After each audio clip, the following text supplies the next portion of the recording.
నమస్కారం Shri fibre news కి స్వాగతం. ముందుగా బులెటిన్ హెడ్లైన్స్. నెల్లూరు జిల్లా కందుకూరులో సీఎం చంద్రబాబు పర్యటన. ప్రజలు మంచిగా ఆలోచిస్తే రాష్ట్రానికి తిరుగులేదని వ్యాఖ్య.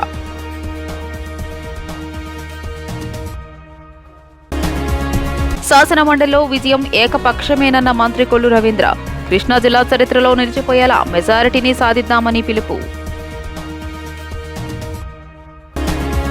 కూటమి బలపరిచిన ఎమ్మెల్సీ అభ్యర్థి ఆలపాటి రాజేంద్ర ప్రసాద్ ని అత్యధిక మెజారిటీతో గెలిపించాలని పిలుపునిచ్చిన MLA Sriram Rajagopal, lid cap chairman Pilli Manikyalarao. ఏపీని స్వచ్ఛాంధ్రగా చేయాలని సంకల్పించామని, పరిసరాలు శుభ్రంగా ఉంచేందుకు నెలలో ఒక్కరోజు కేటాయించాలని సీఎం చంద్రబాబు పిలుపునిచ్చారు. వేస్ట్ టు వెల్త్ అనేది తమ నినాదమని అన్నారు. మన ఆరోగ్యం మన చేతుల్లోనే ఉందని, క్రిమి సంహారక మందులు వాడిన ఆహారం తినాల్సి వస్తుందని ఆయన అన్నారు. నెల్లూరు జిల్లా కందుకూరులో చంద్రబాబు పర్యటించారు. కందుకూరులో పలు అభివృద్ధి కార్యక్రమాల్లో పాల్గొన్నారు. కందుకూరులో మెటీరియల్ రికవరీ ఫెసిలిటీ సెంటర్ను ప్రారంభించిన సీఎం దూబగుంటలో గ్రామస్తులతో కలిసి పారిశుద్ధ్య కార్యక్రమంలో పాల్గొన్నారు. కందుకూరు వ్యవసాయ మార్కెట్ యార్డు ఆవరణలో స్టాళ్లను పరిశీలించిన సీఎం స్వర్ణాంధ్ర స్వచ్ఛాంధ్రలో భాగంగా ప్రజలతో ముఖాముఖి నిర్వహించారు. ఈ సందర్భంగా ఆయన మాట్లాడుతూ ప్రజల ఉత్సాహం చూస్తే తనకు ఎక్కడ లేని ధైర్యం వస్తుందని పేర్కొన్నారు. ప్రజలకు సేవలు అందించడమే తన లక్ష్యమని అన్నారు. గత ప్రభుత్వం 10 లక్షల కోట్ల రూపాయలు అప్పు చేసిందని, వాటికి అసలు వడ్డీలు కట్టాలని తెలిపారు. అప్పులు చెల్లించాలని కొందరు ప్రభుత్వ కార్యాలయాలకు వస్తున్నారన్న ఆయన, తమ ప్రభుత్వం వచ్చిన 8 నెలల్లోనే అభివృద్ధిని పరుగులు పెట్టించామని చెప్పారు. సంక్షేమాన్ని పరుగులు పెట్టించాలనే సంకల్పం ఉన్న ఖజానా ఖాళీగా ఉందని అన్నారు. నేరస్తుల పట్ల కఠినంగా ఉంటామని, ఎవరైనా ఆడబిడ్డల జోలికి వస్తే వదిలిపెట్టమని హెచ్చరించారు. గంజాయి ఉత్పత్తి చేస్తే ఉపేక్షించేదే లేదని తేల్చి చెప్పారు. పట్టణాల్లో 85 లక్షల మెట్రిక్ టన్నుల చెత్త పేరుకుపోయిందని, అక్టోబర్ 2 నాటికి చెత్త తొలగించే బాధ్యతను మున్సిపల్ శాఖకు అప్పగించామని పేర్కొన్నారు. చెత్తను పునర్వినియోగం చేసేందుకు కృషి చేస్తున్నామన్న ఆయన, చెత్త నుంచి సంపద సృష్టించేందుకు ప్రయత్నం చేస్తున్నామని తెలిపారు. రాష్ట్రంలో 50% పచ్చదనం పెంపునకు యత్నిస్తున్నామని తెలియజేశారు. స్వచ్ఛ ఆంధ్రప్రదేశ్ ని ఒక ఉద్యమంగా తీసుకుపోవడానికి ముందుకు పోతున్నాం. ఈ రోజు మీరు ఒక్కసారి చూస్తే, నేను ముఖ్యమంత్రి అయిన తర్వాత ఇది 4వ నేను ముఖ్యమంత్రి అయ్యాను. ఈ రోజు మీ దగ్గరకు వస్తే మీ ఉత్సాహం చూస్తే నాకు ఎక్కడ లేని ధైర్యం వస్తుంది. నేను చేసే పనులు కరెక్ట్ గా చేస్తున్నానని ఒక నమ్మకం, అదే మీరు చూపించే అభిమానం.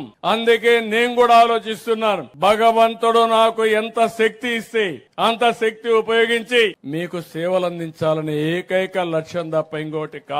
నేను అందుకే పదే చెప్పాను, సంపద సృష్టిస్తే ఆదాయం పెరుగుతుంది. సంపద సృష్టించాలంటే అభివృద్ధి చేయాలి. ఆదాయం వస్తే ఆ ఆదాయాన్ని పేదల సంక్షేమం కోసం ఖర్చు పెడతాం. పింఛన్లు ఇస్తాం, ఇంకా అనేక కార్యక్రమాలకు తల్లికి వందనం అన్ని ఇస్తాం. అది చేసి మళ్ళా అభివృద్ధి పైన ఖర్చు పెడితే నిరంతరం ఆదాయం పెరుగుతుంది. ఇది ఎక్కడ కూడా ప్రపంచం అంతా జరిగే విధానం. కానీ 5 సంవత్సరాల్లో ఆదాయం పెరగలేదు, సంపద సృష్టించబడలేదు. అప్పులు విపరీతంగా చేశారు. 10 లక్షల కోట్ల రూపాయలు అప్పు చేశారు. ఆ అప్పుకు వడ్డీ కట్టాలి, అసలు కట్టాలి. ఇప్పుడు ఆ అప్పులో చూస్తే నాకు భయం వేస్తా ఉంది. ఎందుకంటే మా ఆఫీస్కి వచ్చి మొన్నైతే మీరు అప్పు కట్టలేదని తకామని నోటీసు పంపించి స్టాక్ ఎక్స్చేంజ్ కూడా పంపించేశారు. పలాని గవర్నమెంట్ డబ్బులు కట్టలేదు కాబట్టి ఆ డబ్బులు రికవర్ చేయడానికి ఏం చేయాలో చేస్తామని నోటీసు పంపిస్తే ఇమ్మీడియట్ గా అప్పులు చేసి ఆ డబ్బులు కట్టాల్సి వచ్చింది. కట్టకపోతే ఏమవుతుందంటారు మీరు? కట్టకపోతే ఎవడు అప్పు కూడా ఇవ్వడు. అప్పు ఇవ్వకపోతే అప్పు కూడా కట్టలేము. అప్పు కట్టలేకపోతే సంక్షేమ కార్యక్రమాలు చేయలేము. అది అందుకే ఒక ఇండస్ట్రీ గాని ఏ వ్యక్తికి మీరు చూస్తే, మీరు తిరిగి అప్పు సకాలంలో కడతారంటే క్రెడిట్ రేటింగ్ ఉంటుంది. మళ్ళా అప్పు కావాలంటే ఇస్తారు. నేను మొన్న బ్యాంకర్స్ తో మాట్లాడినప్పుడు చెప్పాను, రైతులకి అందరికి కూడా ఎవరైనా సరే రెగ్యులర్ గా అప్పు కట్టే వాళ్ళకి 15 నిమిషాల్లో డబ్బులు ఇస్తారు. మీరు ఇక్కడ నుంచి ఫోన్ లో చెప్పేస్తే పేటిఎం లోని మీ పేమెంట్ లోనే ఆటోమేటిక్ గా డబ్బులు ఇచ్చే పరిస్థితి వస్తారు. అది క్రెడిబిలిటీకి ఉండే విశ్వసనీయత. అలాంటిది ఇప్పుడు నేను ఇది కట్టాలి, మళ్ళా సంపద సృష్టించాలి. అందుకే మీరు చూశారు 8 నెలలుగా ఎప్పుడూ జరగని అభివృద్ధి కార్యక్రమాలకు శ్రీకారం చుట్టాను. మొత్తం చేసేయాలని సంకల్పం ఉంది, పరిగెత్తాలని ఉంది. కానీ గల్లా పెట్టి మాత్రం సహకరించడం లేదు. కానీ పర్వాలేదు, నాకు నమ్మకం ఉంది. ఇది తాత్కాలికమైన ఇబ్బంది. ఆ ఇబ్బందిని అధిగమించే శక్తి నాకుందనేది నా అభిప్రాయం. అందుకే మీరు చూస్తే 5 సంవత్సరాలు ఒక తట్ట మట్టేయలేదు రోడ్డు మీద. నేను వస్తానే 1600 కోట్ల రూపాయలు ఖర్చు పెట్టి ప్రతి ఒక్క రోడ్లో కూడా గుంతలు లేని రోడ్లుగా తయారు చేశామంటే అది ఈ ప్రభుత్వం యొక్క దృఢ సంకల్పం. ఇప్పటికే 22,000 కోట్ల రూపాయలు పింఛన్లకు ఇచ్చాం, అన్న క్యాంటీన్లు పెట్టాం. మా ఆడబిడ్డలకు 1 కోటి మందికి దీపం కింద ఉచిత సిలిండర్ ఇచ్చే కార్యక్రమానికి శ్రీకారం చుట్టాను. నేనే ఆ రోజు హామీ ఇచ్చాను. నేనే మీకందరికి దీపం పెట్టాను. వీళ్ళు వచ్చి దీపం ఆర్పేస్తే మళ్లీ దీపాన్ని మీ అందరికి వెలిగించి మళ్ళా మీ అందరికి 3 సిలిండర్లు సంవత్సరానికి ఇస్తానని చెప్పిన ప్రభుత్వం అని చెప్పి కూడా నేను మీకు తెలియజేస్తున్నా. నెల నెల నేను అధికార యంత్రాంగానికి నిర్దిష్టమైన టార్గెట్లు ఇస్తున్నాను. ఏం చేశారో మళ్లీ సమీక్ష చేస్తున్నాం. 5 సంవత్సరాలుగా చాలా వరకు నిర్లక్ష్యం జరిగితే ఆ నిర్లక్ష్యాన్ని తొలగించి వేగాన్ని పెంచే పరిస్థితి తీసుకొచ్చాం. 48 కోట్లతో 40,000 వ్యక్తిగత మరుగుదొడ్లు పోయిన నెలకు ఈ నెలకు నిర్మాణం చేశాం. 55 కోట్ల విలువైన 1650 కొత్త కమ్యూనిటీ శానిటరీ కాంప్లెక్స్ గాని కమ్యూనిటీ పబ్లిక్ టాయిలెట్స్ గాని మంజూరు చేశాం. 30 కోట్లతో 1000 కమ్యూనిటీ శానిటరీ కాంప్లెక్స్ లు కట్టినటిని వినియోగాన్ని తీసుకొచ్చాం. ఈ రోజు మీరు చూస్తే దగ్గర 85 లక్షల మెట్రిక్ టన్లు టౌన్స్ లో చెత్త పేరకపోయింది. దీంట్లో దగ్గర మొత్తం తీసిన తర్వాత ఇంకా 49 అంటే 36 లక్షల మెట్రిక్ టన్లు ఇప్పటికే తీయగలిగాం. నారాయణ గారికి ఒకటే టార్గెట్ ఇచ్చాను. ఎట్టి పరిస్థితుల్లో అక్టోబర్ 2వ తారీఖున ఈ సంవత్సరం గాంధీ జయంతి రోజున 100% ఏ టౌన్ లో కూడా చెత్త లేకుండా లెగసీ చెత్త తీసే బాధ్యత మున్సిపల్ అడ్మినిస్ట్రేషన్ కి అప్పచెప్పాను. అంటే ఒక ప్రభుత్వాన్ని మీరు చూస్తే ఆ రోజు మేము చెత్త ప్రభుత్వాన్ని విమర్శించాం కానీ 85 లక్షల మెట్రిక్ టన్లు చెత్త పేరకపోయే పరిస్థితి వచ్చింది. చెత్త మీద పనిచేశారు. ఈ రోజు నేను ఒకటే చెప్పాను, అదే చెత్తను సంపదగా చేసుకుని ఆదాయాన్ని సంపాదించే మార్గానికి దోహదం చేసే పరిస్థితికి వచ్చాం. ఇంకో పక్కన మీరు ఒకసారి చూస్తే వ్యక్తిగత గృహ నిర్మాణం ద్వారా ఇప్పుడే మీరు చూశారు, మచిలీపట్నం నుంచి ఒక మాజీ టీచర్ గా పనిచేసిన వ్యక్తి టెర్రాస్ గార్డెన్ లో ఎక్కడికక్కడ కూరగాయలు పండించుకుని ఆరోగ్యవంతంగా ఉండే పరిస్థితి వస్తా ఉంది. దీన్ని కూడా పెద్ద ఎత్తున తీసుకెళ్తాం. ఇంకో పక్కన నెల్లూరులో దగ్గర 10 మెగావాట్ వేస్ట్ ఎనర్జీ ప్లాంట్ పెట్టి 330 కోట్ల రూపాయలతో 620 మెట్రిక్ టన్నుల చెత్తను పూర్తిగా తొలగించే బాధ్యత తీసుకుంటాం. అది కూడా వీరిని తొందరలో పూర్తి అవుతుంది. శాసన మండలి ఎన్నికల్లో గెలుపు ఎప్పుడో తేలిపోయిందని రాష్ట్ర గనులు భూగర్భ వనరులు ఎక్సైజ్ శాఖ మంత్రి కొల్లు రవీంద్ర అన్నారు. కృష్ణా జిల్లా చరిత్రలో నిలిచిపోయేలా మెజారిటీని సాధిద్దామని పిలుపునిచ్చారు. మచిలీపట్నం ఇన్ఛార్జ్ మంత్రి వాసంశెట్టి సుభాష్ ఆధ్వర్యంలో ఎమ్మెల్సీ ఎన్నికల సన్నాహక సమావేశం నిర్వహించారు. ప్రతి గ్రాడ్యుయేట్ ని కలుద్దాం, తన ఓటు కూటమి అభ్యర్థికి వేసేలా ఒప్పిద్దాం అన్నారు. గత 5 ఏళ్లు అణచివేత అవహేళనలతో రాష్ట్ర ప్రతిష్టను జగన్మోహన్ రెడ్డి దిగజార్చాడని ఆగ్రహం వ్యక్తం చేశారు. ఈ సందర్భంగా మంత్రి కొల్లు రవీంద్ర మాట్లాడుతూ కర్మ ఎవరిని వదలదని ఇప్పుడిప్పుడే వైసీపీ నాయకులకు స్పష్టమవుతుందని అన్నారు. దాడి చేసే బాధితుడిపైన కేసులు పెట్టిన దుర్మార్గమైన పరిస్థితులకు మూల్యం చెల్లించుకోక తప్పదని వైసీపీ నాయకులు గుర్తుంచుకోవాలన్నారు. దాడిపై ఫిర్యాదు చేస్తే ఫిర్యాదు చేసిన వ్యక్తిపైన కేసు పెట్టడం, కిడ్నాప్ చేయడం, బెదిరింపులకు పాల్పడడం వారి దుర్మార్గాలకు అద్దం పడుతుందని అన్నారు. తప్పు మీద తప్పు చేసి చంద్రబాబును దూషించడానికి వైసీపీ నేతలు సిగ్గుపడాలన్నారు. బందర్లో బియ్యం దొంగ, గుడివాడలో గుట్కా పాండు చట్టం వదిలిపెట్టదని గుర్తుంచుకోవాలని చెప్పారు. ఈ భూమండలంలో ఎక్కడ దాక్కున్న చట్టం నుంచి తప్పించుకోవడం అసాధ్యమని ఆయన హెచ్చరించారు. మరి మనందరికీ ఇది చాలా ప్రెస్టీజియస్ విషయం. ఎందుకంటే ఈ రాష్ట్రం 5 సంవత్సరాలు జగన్మోహన్ రెడ్డి పరిపాలనలో ఎంత అనిశ్చిత కొనబడింది, అన్ని వర్గాలు కూడా నష్టపోయింది. ఇవాళ మళ్ళీ ఊపిరి పోసుకున్నటువంటి ఈ రాష్ట్రానికి కేంద్రం సపోర్ట్ కూడా ఉంది. ఇవాళ పోలవరం పనులు 5 సంవత్సరాలు కేవలం ఎత్తిపోతల పథకం కింద మారిస్తే తిరిగి మళ్ళీ ఈరోజు బడ్జెట్లో కూడా డబ్బులు కేటాయించినటువంటి ఘనత ఇవాళ మన ఈ కూటమి ప్రభుత్వానికి దక్కుతుందనే విషయాన్ని ఒకసారి మీకు అందరికీ గుర్తు చేస్తా ఉన్నాను. మీ అందరికీ ఆ రోజు గుర్తున్నది, పట్టిసీమ నిర్మాణం చేస్తా ఉంటే అసెంబ్లీలో జగన్మోహన్ రెడ్డి ప్రభుత్వం వచ్చిన వెంటనే వాళ్ళు ఏం చెప్పారు, ఉల్లిపాయలు కాటా వేసుకోవాలన్నారు. ఇవాళ అదే పట్టిసీమ లేకపోతే మన జిల్లా పరిస్థితి ఏమయ్యేదో ఒకసారి ఆలోచించాలి మనం అందరూ కూడా. ఒక విజన్ ఉన్న నాయకుడు నారా చంద్రబాబు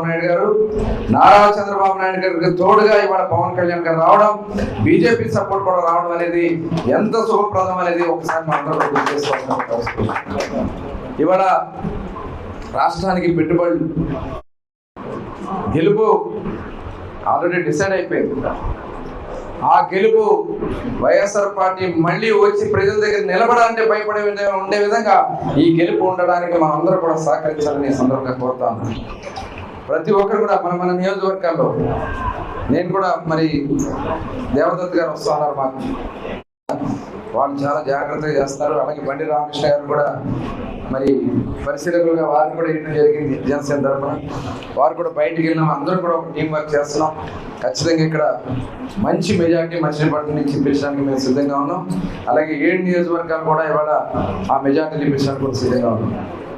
ఇవాళ చూసాం కదా కర్మఫలం ఉందా? కర్మఫలం దేవుడు అనేది క్షమిస్తారు కానీ కర్మఫలం క్షమించదు.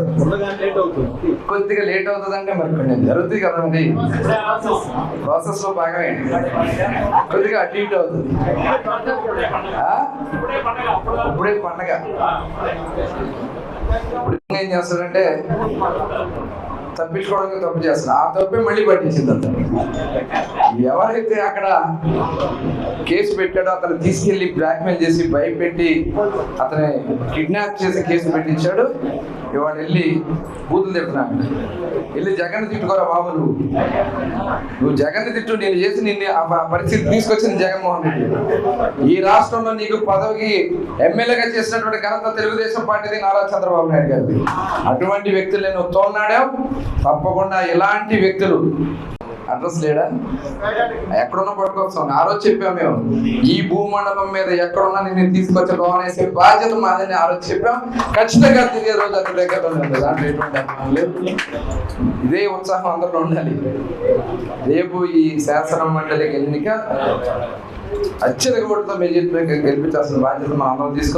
మేధావులు, యువత, విద్యావంతులు కూటమి బలపరిచిన ఎమ్మెల్సీ అభ్యర్థి ఆలపాటి రాజేంద్ర ప్రసాద్ ని అత్యధిక మెజారిటీతో గెలిపించాలని MLA Sriram Rajagopal, lid cap chairman Pilli Manikyalarao పిలుపునిచ్చారు.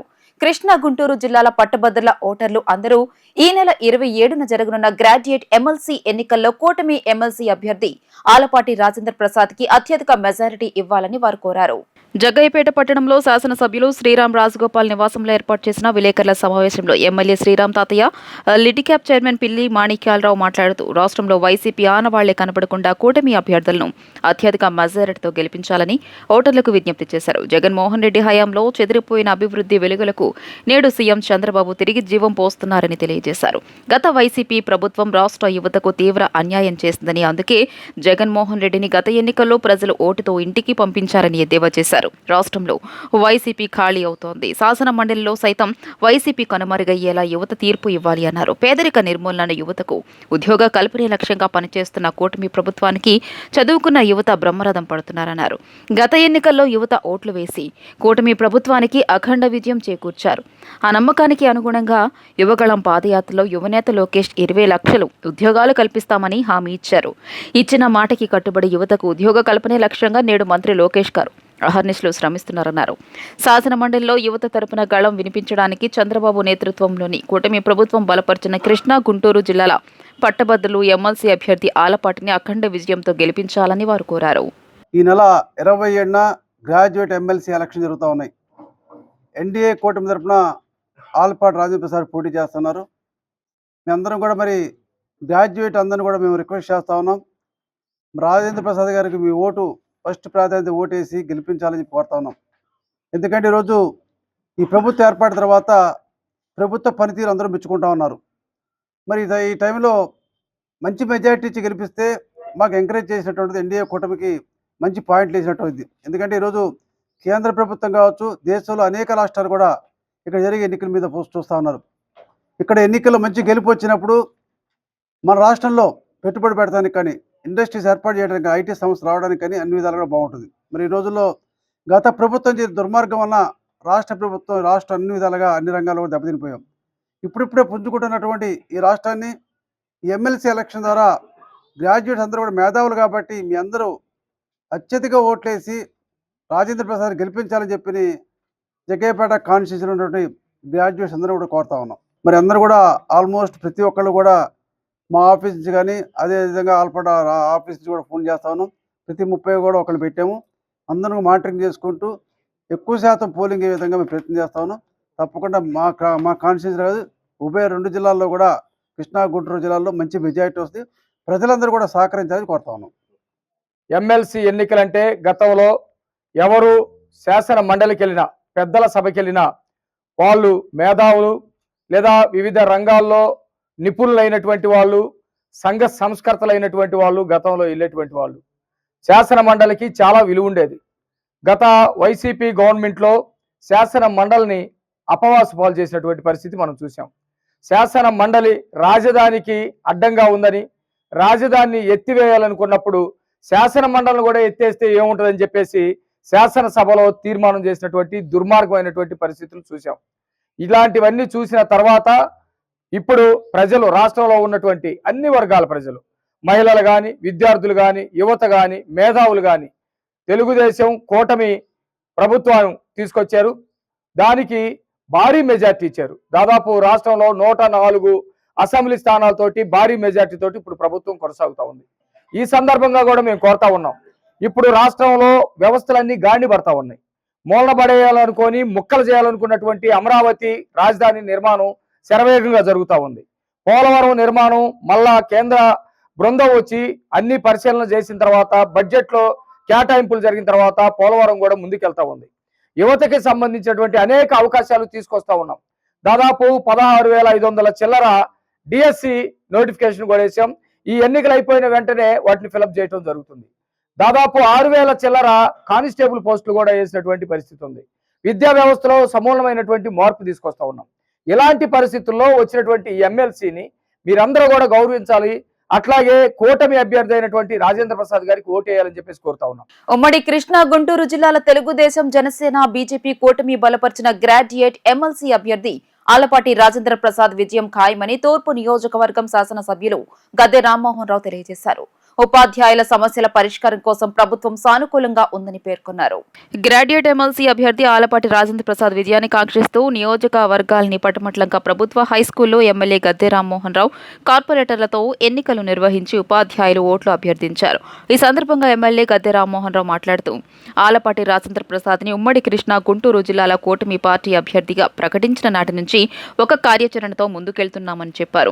27న జరగనున్న పోలింగ్ లో ఆలపాటి రాజేంద్ర ప్రసాద్ 1 అంకెను ప్రాధాన్యత ఇవ్వాలని కోరారు.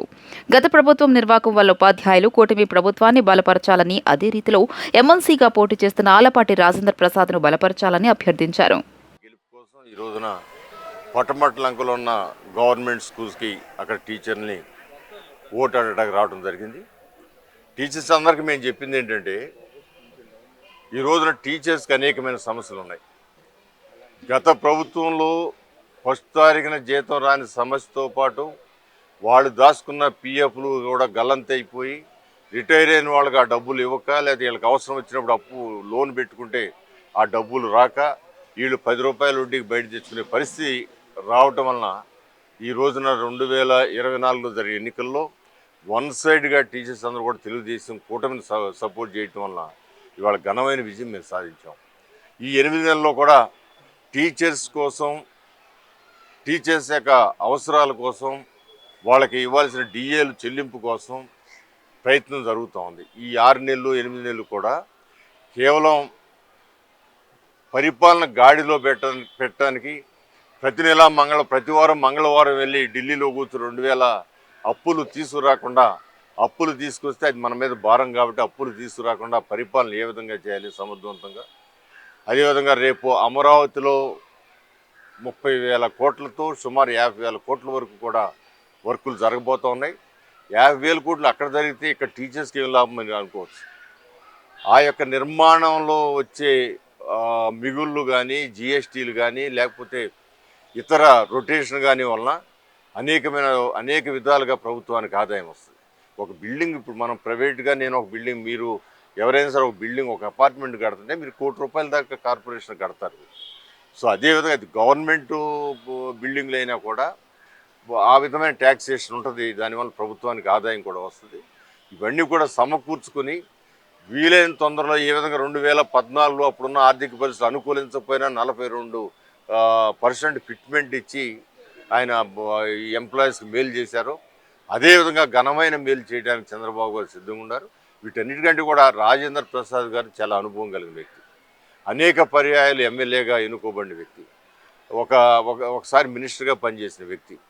శాసనసభలో కూడా ఆయన ఏ విషయాన్నైనా ఆ స్పీచ్ ద్వారా ముఖ్యమంత్రి గారిని కానీ లేదా మంత్రులు కానీ కన్విన్స్ చేసే సమర్థత కలిగిన వ్యక్తి. అన్ని విషయాలు ఆయన బేసిక్గా లాయర్ అవటం వలన అన్ని విషయాల్లో ధర్మం ఏంటో అధర్మం ఏంటో తెలుసుకోగలిగిన వ్యక్తి. తద్వారా ఖచ్చితంగా ఇక్కడ టీచర్స్ సమస్యలు ఎప్పుడు కూడా ఆయన టీచర్స్ లేదా గ్రాడ్యుయేట్స్ ఉన్నప్పుడు గ్రాడ్యుయేట్స్ ఏ సమస్య ఉందో తెలుసుకునే దానిలో టీచర్స్ యొక్క సమస్యల్ని సమర్థవంతంగా చట్టసభల్లోనూ అదేవిధంగా పర్సనల్గా ముఖ్యమంత్రి గారితో, నారా చంద్రబాబు నాయుడు గారితో, అదేవిధంగా పవన్ కళ్యాణ్ గారితో లేదా లోకేష్ బాబు గారితో వీళ్ళందరితో కూడా చర్చించి సాధించగల అవకాశాలు మెరుగుంటాయి. కాబట్టి నేను అందరిని కూడా రిక్వెస్ట్ చేశాను, మీకు యూనియన్లు ఉంటాయి కానీ ఈసారికి మనం అనేకమైనగా నష్టపోయినాం కదా. ఈసారికి ఆ నష్టాన్ని పూడ్చుకోవడానికి మనకు సమర్థుడైన వ్యక్తి. ఇప్పుడు ఉన్న క్యాండిడేటు అవతల క్యాండిడేట్ సమర్థుడు కాదన్న, బట్ వాళ్ళకి అవకాశాలు పరిమితిగా ఉంటాయి. వాళ్ళు సభలో మాట్లాడగలుగుతారు అంతే, వెళ్ళి కన్విన్స్ చేసే శక్తిగానే వాళ్ళకు ఉండదు. అందువల్ల నేను మరీ రిక్వెస్ట్ చేసి అందరినీ కూడా కన్విన్స్ ప్రయత్నం చేయడం జరిగింది. తప్పకుండా వాళ్ళందరూ కూడా పాజిటివ్గా స్పందించారు. ఆలపాటి రాజేంద్ర ప్రసాద్ గారు ఘనమైన మెజార్టీతో గెలుస్తారనే ప్రగాఢమైన నమ్మకం మాకుంది. ఎస్సీ వర్గీకరణ రాజ్యాంగ విరుద్ధమని అఖిల భారత మాల సంఘాల జేఏసీ చైర్మన్ డాక్టర్ ఉప్పులేటి దేవి ప్రసాద్ అన్నారు. దళితుల హక్కుల అణిచివేతను ఎదుర్కొనేందుకు కార్యాచరణ రూపొందించడం జరిగిందని తెలియజేశారు. మాలల హక్కులను కాపాడుకునేందుకు అఖిల భారత మాల సంఘాల జేఏసీ కృషి చేస్తుందని తెలియజేశారు. అఖిల భారత మాల సంఘాల జేఏసీ కార్యనిర్వాహక సమావేశం గాంధీనగర్లో ఒక హోటల్ నిర్వహించారు. ఈ కార్యక్రమంలో అఖిల భారత మాల సంఘాల జేఏసీ కార్యవర్గ ఎన్నిక మరియు నియామక పత్రాలు జారీ చేశారు. ఈ సందర్భంగా అఖిల భారత మాల సంఘాల జేఏసీ చైర్మన్ డాక్టర్ ఉప్పులేటి దేవి ప్రసాద్ మాట్లాడుతూ ఎస్సీ వర్గీకరణ రాజ్యాంగ విరుద్ధమని అన్నారు. దళితుల హక్కుల అణిచివేతను ఎదుర్కొనేందుకు కార్యాచరణ రూపొందించడం జరిగిందని తెలియజేశారు. మాలల హక్కును కాపాడుకునేందుకు అఖిల భారత మాల సంఘాల జేఏసీ కృషి చేస్తుందని తెలియజేశారు. ఎస్సీ వర్గీకరణ రాజ్యాంగ విరుద్ధమని, న్యాయ విరుద్ధమని, సామాజిక విరుద్ధమని ఇప్పటికే న్యాయ పోరాటం మొదలుపెట్టామని అన్నారు. డిసెంబర్ 15న గుంటూరు జిల్లా నల్లపాడులో మాలల మహాగర్జన కార్యక్రమానికి లక్షలాది మాలలు హాజరై ఎస్సీ వర్గీకరణను వ్యతిరేకించిన రాష్ట్ర ప్రభుత్వం ఎస్సీ వర్గీకరణ ప్రయత్నాన్ని మానుకోవాలి, లేనిచో మాలలు క్షేత్రస్థాయిలో ఉద్యమించడానికి అఖిల భారత మాల సంఘాల జేఏసీ ఉద్యమిస్తుందని ఆయన తెలియజేశారు. వర్గీకరణ మరి క్రీమీ లేయర్ అనేటటువంటిది సుప్రీంకోర్టులో జడ్జిమెంట్ ఆగస్టు 1 వచ్చినటువంటి జడ్జిమెంట్ లో భాగంగా ఆంధ్రప్రదేశ్ ప్రభుత్వం మన తెలంగాణ ప్రభుత్వం కూడా వర్గీకరణ చేయాలనే ఉద్దేశంతో అడుగులు ముందుకేస్తున్న విషయం మీకు అందరికి తెలిసిందే. దీని మీద కమిషన్లు వేశారు. మరి అలాగే డేటా కరెక్షన్ చేస్తున్నారా అని చెప్పి అంటున్నారు. కానీ ఇవన్నిట్లో కూడా లోపాలు ఎక్కువగా ఉన్నాయి. కాబట్టి ఇది చెల్లదు, వర్గీకరణ చెల్లదు, ఇది రాజ్యాంగబద్ధం కాదు అని చెప్పి మేము చెప్తున్నాం. సుప్రీంకోర్టు ఏం చెప్పిందంటే ఈవి చెన్నయ్య కేసులో మరి ఉన్నటువంటి ఆర్టికల్ 341 ప్రకారంగా ఉన్నటువంటి కులాలను వర్గీకరణ చేయకూడదని ఆ కేసులో చెప్తే మరి ఇప్పుడు ఉన్నటువంటి జడ్జీలు చేయొచ్చు అని చెప్పి చెప్తున్నారు. అదే రాష్ట్రాలకు అధికారం ఉంది కాబట్టి చెయ్యండి అని చెప్పలేదు. వాళ్ళు చెయ్యండి కదా, మ్యాండేటరీ ఏం కాదు, కాకపోతే చేసుకునే అధికారం రాష్ట్రాలకి ఉంది అని చెప్పి చెప్పడం జరిగింది. కానీ అది కూడా తప్పే. ఎందుకంటే సుప్రీంకోర్టు జడ్జిమెంట్ ఈవి చెన్నయ్య గారి కేసులో అన్ని అంశాలని చాలా మరి కూలంకషంగా చర్చించిన మీదటే తీర్పు ఇచ్చారు. అది మాకు ఆమోదయోగ్యం. కానీ ఈ తీర్పులో సరిగా జరగలేదు. ఇది మాకు ఆమోదయోగ్యం కాదు. దీని మీద మళ్ళీ ఫర్దర్ అప్పీల్కి వెళ్తాం. కాబట్టి ఇది ఫైనల్ జడ్జిమెంట్ ఏమి కాదు. ఫుల్ బెంచ్కి రిఫర్ చేయాలి. మరి రేపు చట్టం చేస్తే దానికి ఛాలెంజ్ చేస్తాం. చేయకముందే ఇప్పుడు ఛాలెంజ్ చేశాం. ఆర్ఆర్ మిశ్రా కమిషన్ నియామకమే చెల్లదని చెప్పి హైకోర్టులో రిట్ వేశాం. అలాగే సోషల్ ఆడిట్కి ఇచ్చినటువంటి డేటా ఏదైతే అప్లోడ్ చేశారో ఆ అప్లోడ్ చేసినటువంటి డేటాలో తప్పులు తడక అని చెప్పి మేమంతా కూడా ఆల్రెడీ కేసు వేయడం జరిగింది. ఈ కేసు విచారణకు వస్తుంది, ఇంకొక వారంలో వస్తుంది. ఆల్రెడీ 2-3 సార్లు అడ్జర్న్మెంట్ అయింది, మళ్ళీ విచారణకు వస్తుంది. ఈ డేటా ఎలా తీశారు? మీరేమన్నా డోర్ టు డోర్ వెళ్ళి సర్వే చేశారా? మీ కులం ఏంటని అడిగారా? మీ కుల ధృవీకరణ పత్రాలను చూశారా? ఏమీ లేకుండా వీడు క్రిస్టియను, వాడు హిందూ, వాడు మాల కాదు, వీడు మాదిగా, లేదా అట్లా మాలల మాదిగలుగా, కమ్మ వాళ్ళ మాదిగలుగా, బీసీలను మాదిగలుగా, మాదిగ జనాభా పెంచి మాదిగలకి ఎక్కువ పర్సెంటేజ్ ఆఫ్ రిజర్వేషన్ ఇవ్వాలనే దురుద్దేశంతో రాష్ట్ర ప్రభుత్వం అన్ని తప్పులు చేస్తుంది. కాబట్టి మేము చూస్తూ ఊరుకోలేం. కాబట్టి దీని మీద కేసులు వేసాం. ఈ యొక్క సర్వే చెల్లదు. ఈ డేటా ప్రకారంగా రిజర్వేషన్ చేయటం, వర్గీకరణ చేయటం కుదరదు. అసలు వర్గీకరణే కుదరదు. ఎందుకంటే వర్గీకరణ మేము వ్యతిరేకిస్తున్నాం. అంబేద్కర్ గారు పెట్టినటువంటి ఆర్టికల్ 341 షెడ్యూల్లో ఉన్నటువంటి ఉమ్మడి వాటా మాత్రమే మాకు ఆమోదయోగ్యం. విభజన కుదరదు. నిలువున ఏబిసిడీలుగా విభజించడానికి రాజ్యాంగం ఒప్పుకోదు. సపోజ్ నాకు 15% రిజర్వేషన్ ఉంది రాజ్యాంగం ప్రకారంగా, మీరు దాన్ని 5%, 6% తగ్గిస్తే నా రాజ్యాంగ హక్కును మీరు తగ్గించట్లేదా? బాపులపాడు మండలం హనుమాన్ జంక్షన్ లో సత్యకృష్ణ వైన్స్ షాప్ నుండి అక్రమంగా మద్యం బాక్సులను తరలించి ప్రైవేటు వ్యక్తితో అమ్మకాలు నిర్వహిస్తున్నట్లు ఎక్సైజ్ పోలీసులు గుర్తించారు. ఈ సందర్భంగా గన్నవరం ఎక్సైజ్ సిఐ సురేఖ మాట్లాడుతూ హనుమాన్ జంక్షన్ సత్యకృష్ణ వైన్స్ నుండి అక్రమంగా మద్యం బాక్సులు విక్రయిస్తున్నారని సమాచారం వచ్చిందని అన్నారు. బాపులపాడు మండలం మల్లవల్లిలో సాంబశివరావు అనే వ్యక్తి వద్ద 6 కేసుల మద్యాన్ని స్వాధీనం చేసుకున్నామని తెలియజేశారు. మద్యం సీసాలపై ఈఎస్ నంబర్లను పరిశీలించగా హనుమాన్ జంక్షన్ సత్యకృష్ణ వైన్ షాపుకు చెందిన మద్యంగా నిర్ధారించామని అన్నారు. ఎక్సైజ్ శాఖ ప్రభుత్వం ఆదేశాల ప్రకారం సీజింగ్ ఆర్డర్ తీసుకుని హనుమాన్ జంక్షన్ సత్యకృష్ణ వైన్స్ ను సీజ్ చేయడం జరిగిందని ఆమె స్పష్టం చేశారు. మల్లవల్లిలో సాంబశివరావు అనే వ్యక్తి దగ్గర 6 బాక్సుల మద్యం సీసాలు పట్టుకున్నారు. వాటి ఏఎస్ నెంబర్స్ వెరిఫై చేయగా డిపోగా ఈ షాప్ అని వాళ్ళు ఇచ్చారు. ఇచ్చిన తర్వాత వీళ్ళని ఎక్స్ప్లెనేషన్ రిపోర్ట్ అడిగారు. వీళ్ళు ఎక్స్ప్లెనేషన్ రిపోర్ట్ ఇచ్చారు పైకి ప్రభుత్వానికి. ప్రభుత్వం సాటిస్ఫై అవ్వనందువల్ల వీళ్ళకి ఇవాళ షాపు సీల్ వేయమని ఆర్డర్స్ ఇచ్చారు. సాయంత్రం 6 గంటలకు సీల్ వేశారు. ఆర్డర్ కాపీ ఉందా మేడం? తీసుకొచ్చారా? ఆర్డర్ కాపీ ఉంది. అంటే ప్రజెంట్ ఇప్పుడు తీసుకొచ్చి ఆర్డర్ కాపీ తీసుకొచ్చారు. లేదు, ముందుగా ఇంటిమేషన్ ఇచ్చారా షాప్కి? ఏమన్నా నోటీస్ ఇవ్వడం కానీ మాట్లాడుతున్నారు. షాప్కి ఇవాళ ఆర్డర్ కాపీ ఇచ్చేటప్పుడు ఏమి ఇంటిమేషన్ ఇవ్వరు. అలా కాదు మేడం, ముందుగా ఏదన్నా నోటీస్ ఇవ్వడం కానీ మీరు వస్తున్నారని చెప్పడం కానీ నోటీస్ ఇచ్చారా మేడం? అన్ని ఇచ్చారా? ఇవాళ మీరు సీజింగ్ లెటర్ తీసుకొచ్చి సీజ్ చేశారా? సీజింగ్ లెటర్ ఏమన్నా చూపించగలరా? సీజింగ్ లెటర్ ఒకసారి సీజింగ్ లెటరా ఇస్తాం. మీకు వాట్సాప్ పెడతాం కావాలండి. నౌకర్ నామాకు సర్వ్ చేసాం. ఆయన దగ్గర తీసుకోండి. ఎన్ని బాటిల్ దొరికినాయి మేడం మొన్న? 6 కార్టూన్స్ అండి. 6 బాక్స్. 6 కార్టూన్స్. ఏ రోజు అండి? 4/11/2024. ఇటీవల జరిగిన 43వ రాష్ట్ర అథ్లెటిక్ మాస్టర్స్ పోటీల్లో జరిగిన మెడల్స్ సాధించి జాతీయ స్థాయి పోటీలకు అర్హత సాధించిన మాస్టర్ అథ్లెట్స్ కు మాస్టర్ అథ్లెటిక్ అసోసియేషన్ కృష్ణా జిల్లా ఆధ్వర్యంలో అభినందన సభ నిర్వహించారు. ఇందిరాగాంధీ స్టేడియంలోని అసోసియేషన్ కార్యాలయంలో జరిగిన కార్యక్రమంలో అడిషనల్ ఎస్పీ గౌరవ చైర్మన్ మెహర్ బాబు ముఖ్య అతిథిగా పాల్గొని అథ్లెట్స్ ను ఘనంగా సన్మానించారు. అనంతరం మెహర్ బాబు మాట్లాడుతూ 6-10 వయసులో అథ్లెట్స్ ఎంతో ఉత్సాహభరితంగా పోటీల్లో పాల్గొని వివిధ విభాగాల్లో విజేతలుగా నిలిచారని కొనియాడారు. ఇలాంటి వారిని నేటి యువత స్ఫూర్తిగా తీసుకుని క్రీడల్లో రాణించాలని సూచించారు. వచ్చే నెలలో బెంగళూరులో జరిగే జాతీయ స్థాయి పోటీల్లో పాల్గొనున్నారని చెప్పారు. అనంతరం అధ్యక్షులు కంది దుర్గారావు, కార్యదర్శి జీవి ప్రసాదరావు మాట్లాడుతూ 90 ఏళ్ల వయసు వారు కూడా పోటీల్లో పడి రాణిస్తున్నారని చెప్పారు. ప్రభుత్వం కూడా మాస్టర్ అథ్లెటిక్స్ ను ప్రోత్సహించాలని, జాతీయ స్థాయి పోటీలను విజయవాడలో నిర్వహించాలని కోరారు. తమ అసోసియేషన్ ఆధ్వర్యంలో అథ్లెట్స్ ను ప్రోత్సహిస్తున్నామని చెప్పారు. ప్రభుత్వం తమకు ప్రోత్సాహం అందిస్తే మరిన్ని అద్భుతాలు చేస్తామని పేర్కొన్నారు.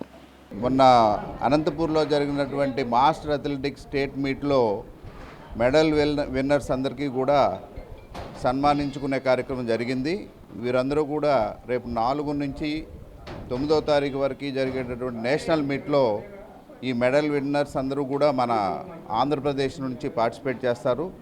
ఇండియా లెవెల్లో ఈ మాస్టర్ అథ్లెటిక్స్కి పార్టిసిపేట్ చేసిన వారిని అందరినీ అభినందించడం, వారిని ప్రోత్సహించే ఉద్దేశంతో ఈ కార్యక్రమం ఏర్పాటు చేసి ఈ ప్రోగ్రామ్ని దిగ్విజయంగా కంప్లీట్ జరిగింది. వీరందరికీ కూడా సమాయత్తం చేసి రేపు నేషనల్ మీట్కి పంపించి వీరందరినీ కూడా మన బెంగళూరులో జరిగేటటువంటి నేషనల్ మీట్లో మన ఆంధ్రప్రదేశ్ నుంచి స్ఫూర్తిదాయకంగా వీరిని ప్రిపేర్ చేయటం జరుగుతుంది.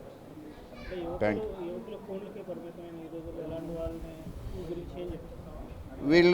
వీళ్ళు మార్గదర్శకులు. ఈ స్పిరిట్ అందరికీ అలవర్చాలని 90 ఇయర్స్లో కూడా 3 గోల్డ్ మన ఏపీ నుంచి, మన ఈ కృష్ణా జిల్లా నుంచి 3 గోల్డ్ సంబంధించినటువంటి రామస్వామి గారు, ఇంకా చాలామంది మన క్రీడాకారులు ఈ జిల్లా నుంచి చేశారు. వీరు రేపు నేషనల్ మీట్లో కూడా సత్తా చాటి ఇచ్చేస్తారు. వీరిని స్ఫూర్తిగా తీసుకోవాలని నేను యువతని ప్రతి వారిని కోరుకుంటున్నాను. అలా వీరిని స్ఫూర్తిగా తీసుకుంటే ఆరోగ్యం ముందు వారి ఇండివిజువల్ ఆరోగ్యం బాగుంటుంది.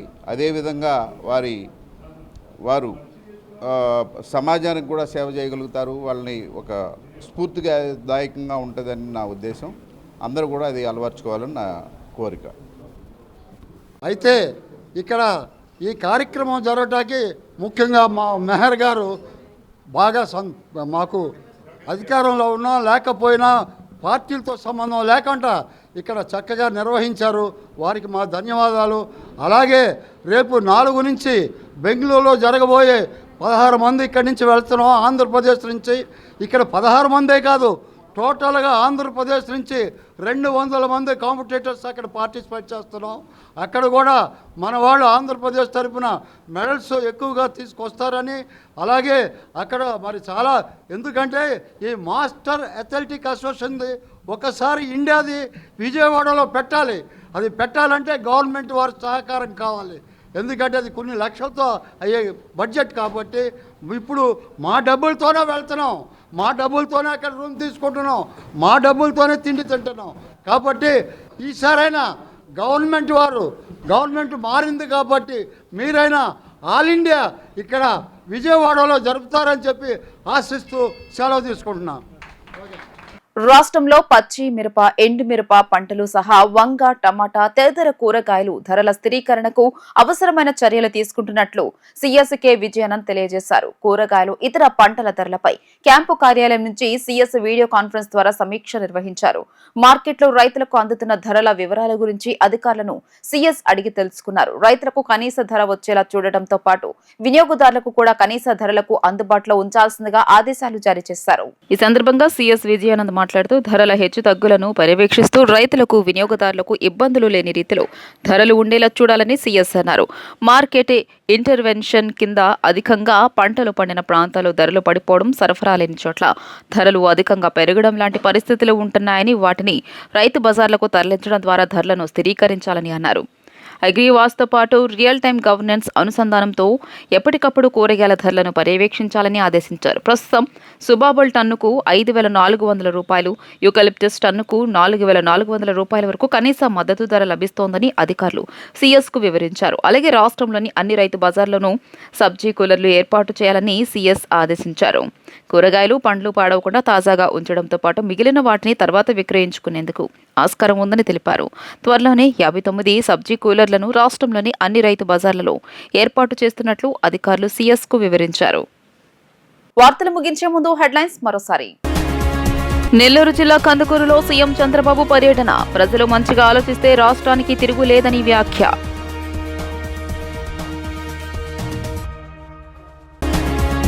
శాసన మండలిలో విజయం ఏకపక్షమేనన్న మంత్రి కొల్లు రవీంద్ర.